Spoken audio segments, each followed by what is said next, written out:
అన్న ప్రైజ్లాడని ప్రజెంట్ సిచ్యువేషన్లో సోషల్ మీడియాలో త్రియేక దేవుడు దాని గురించి కొంచెం డిస్కషన్ అవుతుంది.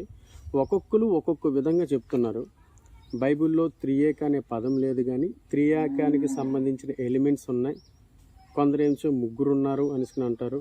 కొందరేంచో పరలోక రాజ్యంలోకి యేసుక్రీస్తుకే ప్రవేశం లేదంటారు. అసలు ఏంటన్నా ఈ త్రియేక కాన్సెప్ట్ ఏంటి? ఇది ఎక్కడి నుంచి వచ్చింది? అసలు త్రియేక అనే పదం ఉందా, లేకపోతే ఇది ఎవరైనా కల్పించిందా? దాని గురించి మీ వివరణ నాకు కావాలని.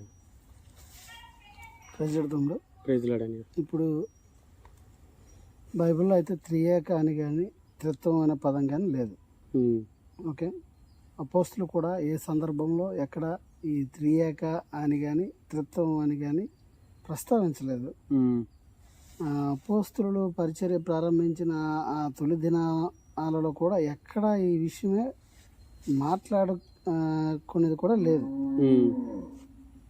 అయితే ఇప్పుడు నువ్వు అడిగిన ప్రశ్న, ఇది కేవలం మానవుల కల్పితము, శత్రువు యొక్క కుయుక్తితో తీసుకొచ్చింది. ఇది నిజంగా ఆ దినాలలో దేవుడు ఒక్కడే అని వాళ్ళు నమ్మారు, వారు ముందుకు సాగారు.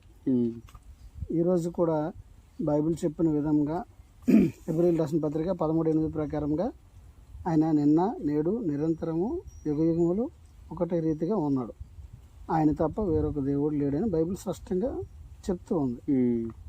ఒకవేళ వీళ్ళు చెప్తున్నటువంటి ఎటువంటి ఎలివేషన్స్ కానీ లేదా ముగ్గురు ఉన్నారనే సందర్భాలు కానీ బైబిల్కి మ్యాచ్ అవ్వదు.